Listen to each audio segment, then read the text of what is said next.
বড় আব্বা, বড় আব্বা,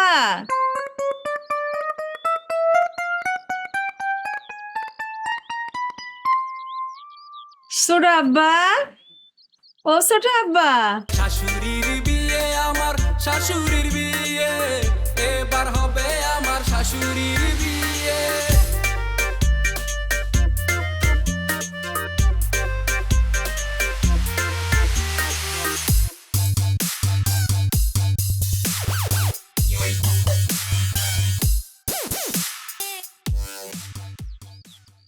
আসসালামু আলাইকুম। আসলে ওই কে? চিনতে পাচ্ছেন না তো? এই জন্যই তো পরিচয় করিয়ে দেওয়ার জন্য নিয়ে আসছি। উনি তোমাদের নতুন শ্বশুর। সালাম কর। হ্যাঁ, কি কয়? হ্যাঁ, নতুন শ্বশুর মানে আম্মা এটা কি করছেন আপনি? আপনি এই বয়সে আবার বিয়ে করে নিয়ে আসছেন? আপনার তো এক পাও কবরের ভিতরে ঢুকে গেছে। আপনার জন্য এই বয়সে বিয়ে করা খুব জরুরি ছিল। হাই জামাই, কি সব আলতু ফালতু কথা কইতেছো? এক পা কবরে গেছে মানে? এক পা অলরেডি আমার এই যে বাসর ঘরে চলে গেছে, আর এক পা বাসর ঘরে দেওয়ানোর সময় তোমাদের দোয়া আর আশীর্বাদ নিতে আসছি। এই যে শাশুড়ি আম্মা, এটা কোনো কথা হইলো? এটা আপনি কি কাজ করলেন? আপনার যদি এতই ইচ্ছা ছিল, এতই যদি স্বাদ ছিল, তাহলে আপনি আমাদের বলতেন, আমরা দেখা শুই না ভালো দেখা একজন শ্বশুর আব্বা নিয়ে আসতাম। আপনি এটা কি করছেন? এটা সি সি ছোট জামাই, এটা কি ধরনের কথা বলো? তোমাদের লজ্জা শরম না থাকতে পারে, কিন্তু বিয়ের কোন হিসাবে তো আমার লজ্জা শরম থাকতে পারে, তাই না? নিজের বিবাহের কথা নিজে মুখে কিভাবে বলবো? সেই জন্য সরাসরি বিয়ে কইরা তোমাদের সামনে হাজির করছি। সি সি সি সি সি আম্মা, তুমি এটা একটা কাম করছো? শ্বশুর বাড়ির কাছে আমাদের মান সম্মান তো আর কিছুই রাখলা না, মুখ দাম দাম কইরা। একদম চুপ করবি, কোনো কথা বলবি না। তোদের স্বামী আছে, আমার কি স্বামী আছে? আমি তো একা থাকি। আরে কথা বলার জন্য তো একটা লোক লাগে নাকি? লাগে না? আর আমি কি আলতু ফালতু কাজ করছি নাকি যে শ্বশুর বাড়িতে মুখ দেখাতে পারবে না? আমি তো বিয়ে করছি, শুভ কাজ করছি, শুভ বিবাহ করছি। আম্মা, তোমার তো অলরেডি একবার শুভ বিবাহ হয়েছিল আব্বার সাথে, তাহলে তুমি এখন ডাবল শুভ বিবাহ কিসের জন্য করলা? কেন? কেন? আরে বোকা মাইয়া, কি ধরনের কথা কইস? তোর বাবা বেঁচে থাকলে কি আমি ডবল বিয়া করতাম? করা লাগতো আমার? ভাই আছে ঘটনা কিছু বুঝতে পারতেছো? মাথা খেলতেছে ভাই। খেলবে কেমনে মাথায়? মাথাটাকে একটু খেলাও। কি আরে আমার শাশুড়ি শ্বশুর বাড়ির সম্পত্তির উপরে যাতে আমরা দুই ভাই কোনো রকমের কোনো ভাগ দিতে না পারি, সেই কারণে সে এই নয়া জামাই নিয়ে আসছে। এখন তার মিষ্টি খাওয়াইতে হবে। সমসম, সমসম।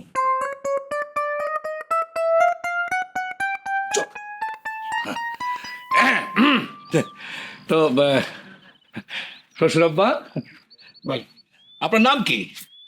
মানে রহমত আলী। এই ভাই আসো আসো। রহমত, তাহলে তো অনেক রহমত বর্ষণ করতে হবে। খুবই, তাই না? আপনি একটু দাঁড়ান, আমরা একটু মিষ্টি এক মিনিট, ঠিক আছে, এক মিনিট।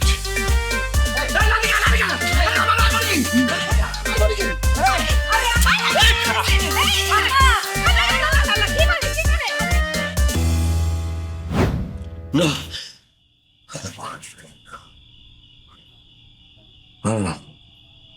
এইটা হতে পারে না।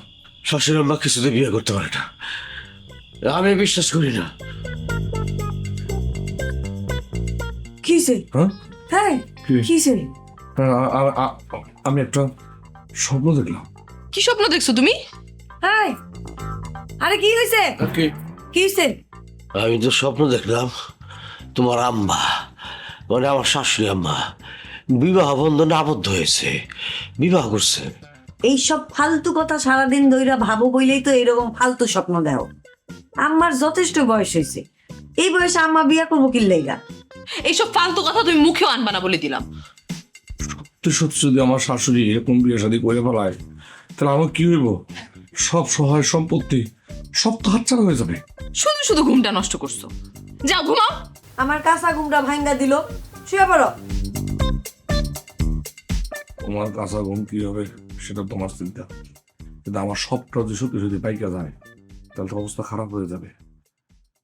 হয় হয় হয়, আমি স্বপ্নে কি দেখলাম? এই সকাল হলে উঠে আমার যাইতে হবে। এটা আমি কেমন স্বপ্ন দেখলাম? শাশুড়ির বিয়ে। আমার শাশুড়ির বিয়ে। ভালোবাসা ভালোবাসা সবই যে মিথ্যে আশা, নিজের সময় স্বার্থের কাছে পর মানুষ আপন সাজে। ভালোবাসা ভালোবাসা সবই যে মিথ্যে আশা, নিজের সময় স্বার্থের কাছে পর মানুষ আপন সাজে। মিথ্যে আদর মিথ্যে সোহাগ ভরা এই দুনিয়া, কে আসল কে নকল কি হবে খুঁজিয়া। মিথ্যে আদর মিথ্যে সোহাগ ভরা এই দুনিয়া, কে আসল কে নকল কি হবে খুঁজিয়া। শাশুড়ির বিয়ে আমার শাশুড়ির বিয়ে, এবার হবে আমার শাশুড়ির বিয়ে। শাশুড়ির বিয়ে আমার শাশুড়ির বিয়ে, এবার হবে আমার শাশুড়ির বিয়ে।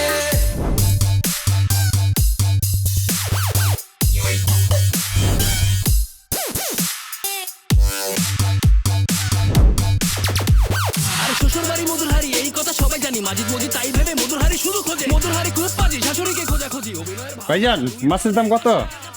এটা বেশি না, 1800। ভালো থাকবে।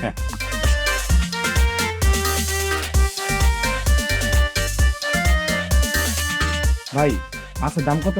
এটা বেশি না, এই ধরেন 2200।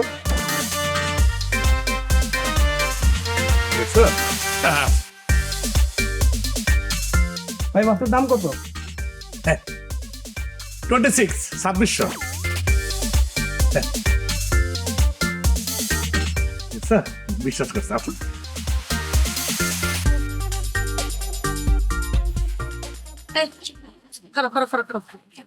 এই যে 1200 টাকা দিয়ে মাছ যে কিনছো, সেইটা এই যেটুকুন জায়গা আসতে আসতে সেই মাছ 2600 টাকা হয়ে গেছে। এখনো আমাগো বাড়ি যাইতে 2 মাইল বাকি, এর মধ্যে তো মাছের দাম বাইরে 10-12 হাজার টাকা হয়ে যাবে। তাহলে সমস্যাটা কি? তুমি কোথায় আসছো? তুমি তোমার বাপের বাড়িতে আসছো। বাপের বাড়িতে জামাই নিয়ে আসছো, জামাই একটা মাছ কিনছে, সেই মাছের দাম হইলো কত? 2600 টাকা।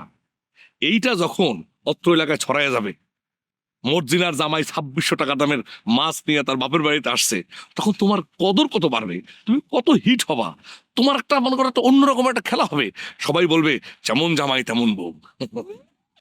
কদর, হিট, অন্যরকম একটা খেলা। হ্যাঁ, তাহলে একটা গরু কিনা নিতা, তাহলে পরে খেলা, কদর, হিট আরো বেড়ে যেত। ওরে পাগল, একটা জিনিস বোঝো না কেন? তোমার আব্বাই মরে যাওয়ার পর সমস্ত সয় সম্পত্তি কার নামে? তোমার মায়ের নামে। তাকে আমরা যত আদর যত্ন করতে পারবো, মাছ মাংস ডিম যত খাওয়াইতে পারবো, তখন সয় সম্পত্তি আমাদের হাতে চলে আসবে। এটার জন্য দরকার হলে আমরা সুন্দরবন যাবো, গাছ থেকে মধু বেড়ে নিয়ে আসবো কাঠুরিয়া দিকে দিয়া। ক্ষমা করে দাও আমার, এই 1200 টাকার মাছ কিনতে যায় তোমার 12টার ঘড়ি 13টা বাজা গেছে। তারপরে যদি তুমি সুন্দরবনে গিয়া মৌচাক থেকে মধু আনতে যাও, মৌমাছির কামড়ে যদি আমার স্বামী মরে যায়, তখন তো আমি স্বামী হারা, মুশকিল। চলো। বাপের বাড়ি এই সকালে গলার আওয়াজ উঁচা হয়ে গেছে না? কথায় কথায় একটা উত্তর দিতেই হবে। একদম চুপচাপ থাকবা, কোনো কথা বলবে না। আমি যেটা বলছি ওইটাই ফাইনাল, 2600।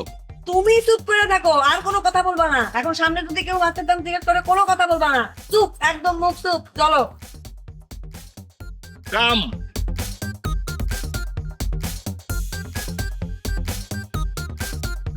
ভাই মাছ কত দিয়ে নিলেন? ঠিক আছে, কথা কেন বোবা হয়ে গেলেন।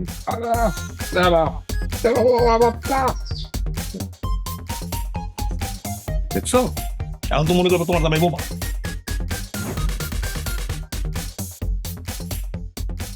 এই এই ঘুমাইতেছে, নাক ডেকে ঘুমাইতেছে। উঠো উঠো উঠো। আরে তোর কি রে বাবা, এটা কোন কথা হইলো? তুমি আমার টাইম না উঠাইতেছ। তুমি এদিকে নাক ডেকে ঘুমাইতেছো, ওইদিকে তোমার বড় ভাই তোমার সর্বনাশ করার জন্য আমার কাছে গেছে। এই এত কথা না কইয়া তোমার আমি বলছি না, এই বড় ভাই যখন শ্বশুর বাড়ি যাইবো সাথে সাথে তুমি আমার এই জিনিসটা জানাইবা, তথ্যটা জানাইবা। হ্যাঁ, আরে আমি তো তোমার বড় ভাইয়ের পিছনে গোয়েন্দা লাগায় রাখছি। সে বাজারে গেছে, বাজারে যায় বড় একটা মাছ কিনছে, সেই মাছ কিনা সে শ্বশুর বাড়ি গেছে। এই কথা শুনে তুমি তোমার কাছে দৌড়ে আসছি। নিশ্চয় আমার নামে উল্টা পাল্টা কইব তোমার মা, মানে আমার শাশুড়ি। অবশ্যই বলবে, কারণ সে তো তোমার বড় ভাই না, তোমার বড় শত্রু। এই শত্রুর মোকাবেলা করার জন্য আমার প্রস্তুতিটা খুব ভালোভাবে নিতে হইব। বড় ভাই মাছ নিয়ে গেছে তাই না? হ্যাঁ, শুধু মাছ না, বড় একটা মাছ নিয়ে গেছে। তুমি আমার নাস্তা দাও, নাস্তা খেয়ে আমি বাজারে যাবো। পাশখালি বাজার থেকে সেরকম বাজার করে নিয়ে আসবো। কালকেই যাবো শ্বশুর বাড়িতে। ঠিক আছে, তুমি হাত মুখ দিয়ে ফ্রেশ হও, আমি নাস্তা দিতেছি। খোদা রে, আসলে খেলি জায়গা সম্পত্তি আসিল।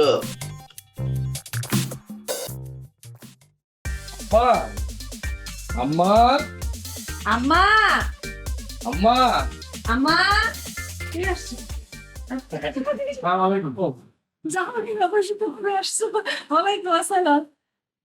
আম্মা আপনার কি অবস্থা হয়েছে? আপনি তো একদম শুকাইয়া পাটকুড়ির মতো হয়ে গেছেন। কতবার যখন আসলাম আপনি কি সুন্দর নাদর তুলে আসলেন। হ্যাঁ, দেখছো আম্মা, তোমার জামাই তোমারে কত দরদ কইরা কথা কয়। সে কিন্তু একেবারে তার নিজের মায়ের মতন তোমার সম্মান ভক্তি করে। শোনেন আম্মা, আমার কেন জানি মনে হইতেছে আপনি আপনার শরীরের প্রতি ওই রকমের নজরদারি করেন। অতএব আপনার এখানে একলা থাকা যাবে না, আপনি আমাদের সঙ্গে যাবেন। আপনাকে আমরা নিতে আসছি। হয়েছে তো, এই সব কথা পরে হবে। আপনি যে আসছো, মাছ নিয়ে আসছো না, মাছটা রান্না বান্না করবো, তোমরা খাবা, পরে কথাবার্তা হবে। এটা ঠিক আছে, কিন্তু মাছটার দাম কত সেটা তো জিজ্ঞেস করলেন না আম্মা। ও, ভুলে গেছি বাবা। ওরে বাপ রে বাপ, মাছটা তো বড়ই। তো এই মাছটা কত দিয়া কিনছো বাবা? এটা 5200 টাকা দিয়ে। বড় ফাজিল লোক, এতবার কইরা মানা করলাম, তারপরেও 26 রে 52 বানাইছে। ফাজিল লোক কোনখানকার। 55 চাইছিল, আমি 300 কমাইছি আর কি। কি খুব এত টাকা দিয়ে মাছ আনার কি দরকার ছিল কত? আম্মা, হ্যাঁ? এইটা আপনার কোনো কথা বললেন? আমি আমার শাশুড়ির বাড়িতে বেড়াইতে আসছি, সে একা একা থাকে। তার জন্য আমি বাজারে সবচেয়ে বড় মাছটা আনবো না, কি আনবো? তার জন্য কি আমি গুড়া মাছ নিয়ে আসবো? আমি সেই জন্য 5200 টাকা দিয়া, দেখেন মাছটা কি সুন্দর চাই আছে আমার দিকে, দেখেন আপনার দিকে চাই আছে, এই জন্য আমি সবচেয়ে বড় মাছটা আপনাদের নিয়ে আসছি। দাঁড়াই দাঁড়াই তো কথা বললে হবে না, চলো ঘরের মধ্যে আসো। আম্মা, মাছটা কিন্তু এখন কেটে ভালো বুঝছে? ভালোবাসা অভিনয়ের ছলনা, এই দুনিয়াকে আসলকে নকল চিনলাম না। ভালোবাসা অভিনয়ের ছলনা। সেই বিকাল বেলা গেছে সে বাঁশখালী বাজার করতে, এখনো বাজার নিয়ে আসার কোনো নাম নাই তার।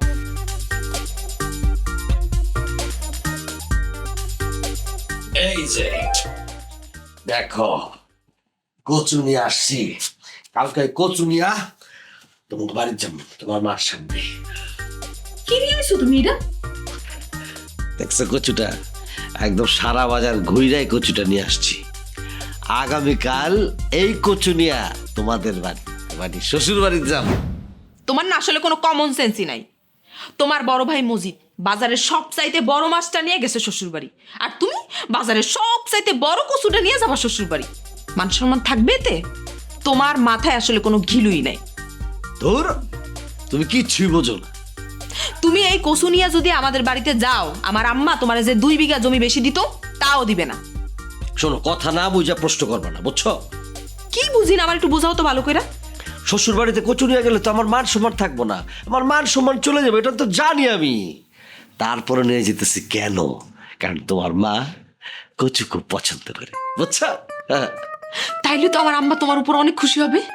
আর শুধু কি তাই, তোমার বড় দুলাভাই মানে আমার বড় ভাই যে বড় মাছটা নিয়ে গেছে না, ওই মাছের সাথে আমার এই সেরা কচুটা যদি রান্না করে, আরে ওর মাছের স্বাদ ছাপায়া আমার কচুর স্বাদটা মজা লাগবে বেশি।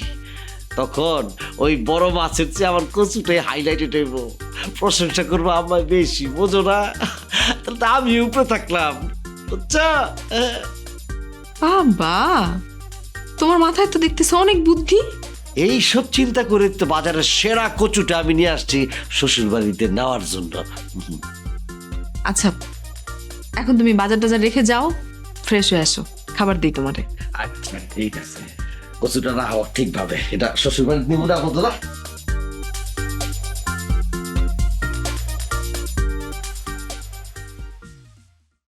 জামাই, মাঝে তোমার ছোট ভাই, আর ময়না তোমার একমাত্র শালী, তোমরা ভাই ভাই ভাইরা ভাই। এখন তোমাদের মধ্যে এত কিসের দ্বন্দ্ব, সেইটাই না আমার বুঝে আসে না। দেখেন আম্মা, আমি গ্রামে বেড়াইতে আসছি, মাজদের প্রসঙ্গটাই না আপনি আমার পেস্টিজ একদম হ্যাম্পার করে দিলেন। ওর মতো বেদব একটাও নাই। আচ্ছা, সে আমাকে বড় ভাই হিসেবে মূল্যায়ন না করুক, সে ভাইরা হিসেবে তো আমাকে মূল্যায়ন করতে পারে না বলেন?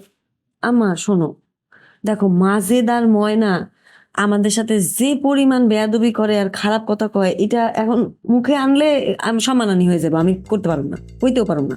বাবারে, তোমরা দুইজন মিলামিশা থাকবা, একজন আর একজনের বিপদে আগায় আসবা, তা না তোমাদের দুইজনের মধ্যে দা কুমড়া সম্পর্ক। আপনার ছোট মেয়ে ময়না, এও তো কম না। সেও আপনার বড় মেয়ের সঙ্গে যে টাইপের বেয়াদবি গুলা করে, সেটা আপনি নিজের চোখে না দেখলে বিশ্বাস করতে পারবেন না। সে প্রায় তার বড় বোনকে সবল মারতে আসে সাপের মতো করে, জানে? হ্যাঁ মা, আমি শুধু তোমার মুখের দিকে তাকায় ময়নারে কিছু কই না, সত্যি। নাইলে ওর 20 দাঁত ভাঙতে আমার তো 2 মিনিট লাগবো না, তুমি কও। আচ্ছা মা, তোরা দুই বোন, মানে বনে বনে যদি এরকম হিংসা করিস, যখন এই যে গ্রামের মধ্যে বিপদে পড়বি, তখন তোদের বিপদে আগে আসবে কে দেখ? কেউ আসবে না, আমাদের কেউ আসবে না। আমরা যদি বিপদে পড়ি, তাইলে আমার যে ভাই, আপন ছোট ভাই মাজেদ, সে কি আমার বিপদ থেকে উদ্ধার করবে মনে করেন? জীবনেও না। সে আরো আশা করবে আমি যেন আরো বিপদের মধ্যে পড়ি, আমার যাতে আরো সর্বনাশ হয়। এর মতো খবিস গ্রামে একটাও নাই রে আম্মা, একটাও নাই। শোনো জামাই, তুমি হইল সবার বড়, তোমার কিন্তু অনেক দায়িত্ব, তুমি সবাইকে বোঝাবা। তুমি না বুঝাইয়া কি করো, তুমি নিজেই আগে ফালাফালি করো। তুমি যদি এমন করো, তা তোমাদের দুই ভাইয়ের মধ্যে যে দ্বন্দ্ব, এটা তো জীবনেও এর মীমাংসা হইব না। আমা শোনো, এগুলা বাদ দাও তো, এখন কাজের কথাটা শোনো। মানে যে কারণে আসলে আমরা আইসি আর কি, মানে ওই তুমি বাইসে থাকতে থাকতে আব্বার যা সয় সম্পত্তি গুলো আছে আর তোমারও যা আছে, এগুলা কিন্তু বন্টন করে ফেলাইতে হইব আম্মা। আর আমি তো বড় বোন না, বড় বোন হিসেবে আমি একটু বেশি পাই না আম্মা, এটা কিন্তু দিও কিন্তু। আরে বাবারে, এই কথাটা কি ভাইয়া আম্মার আবার বলতে হবে? আম্মা কি অবুঝ? সে কি শিশু? সে বোঝে না? শোনেন আম্মা, আমার কথা হলো, আপনার বড় মেয়েকে যদি আপনি আপনার সহায় সম্পদ থেকে, আব্বার সহায় সম্পদ থেকে একটু একটু জিনিস বাড়াইয়া দেন, তাইলে মনে করেন যে এই যে আমার ছোট ভাই বেয়াদবটা, সে কিন্তু আদাব সালাম দেওয়া শুরু করবে। আপনার যে মেয়েটা একটা ফাজিল, এই ফাজিল মেয়েটাও দেখবেন যে তার বড় বোনকে আদব সালাম দেওয়া শুরু করবে। আর সবচেয়ে বড় কথা হলো, আপনার এই বয়সে যত ধরনের সেবা যত্ন, খাওয়া দাওয়া যা কিছু আপনার লাগে, সেটা তো মনে করেন যে আমি আছি, আপনার বড় মেয়ে আছে, আমরা সব সময় সব কিছু, আপনি খালি আ করবেন, খাবার মুখে ঢুকে যাবে, খালি পা তুলবেন, জুতা ঢুকে যাবে, আপনি শুধু বলবেন হ্যাঁ, দেখবেন যে সব জিনিস চলে আসছে, খালি আপনি মুখটা নাড়াবেন, সব আমরা দিয়ে দেবো। আচ্ছা ঠিক আছে বাবা, শুনছি, হ্যাঁ আমি চিন্তা করি, তারপরে সব কিছু হবে। এই তো বুঝছেন আম্মা, বুঝছেন? বুঝছো না মা? হ্যাঁ বুঝছি তো, শুনলাম তো। সেইটাই তো, আমি বড় না, আমার একটু বেশি দিবাই তো তুমি, আমার তুমি ভালোবাসো তাই না মা? আম্মা আপনি রাত জাগবেন না, আপনি ভয় পাবেন। আর রাত জাগলে আপনার চোখে নিচে তো কালি পড়বে। আপনি তো মাসাল্লাহ খুবই সুন্দরী আছেন। হয়েছে, বাজার হইতো না তো। আরে রাত হয়েছে, তোমরা ঘুমায়া পড়ো, যাও। হ্যাঁ, আমরা তোমাকে চলো চলো। হ্যাঁ যাইতেছি, আমরা তুমিও যাও। হ্যাঁ আমি যাচ্ছি, আমার অল্প স্বল্প কাজ আছে, ওইগুলো সাইডে তারপর আমি ঘুমায় পড়েছি। তোরা যা। আসো আসো, আমরা বুঝছি, আসো। ভালোবাসা ভালোবাসা অভিনয়ের ছলনা, এই দুনিয়াকে আসল কে নকল চিনলাম না। ভালোবাসা ভালোবাসা অভিনয়ের ছলনা, এই দুনিয়াকে আসল কে নকল চিনলাম না। অতি আদর অতি মায়া সম্পদের কালো ছায়া, যত করো তাল বাহানা জায়গা তোমার মিলবে না। অতি আদর অতি মায়া সম্পদের কালো ছায়া।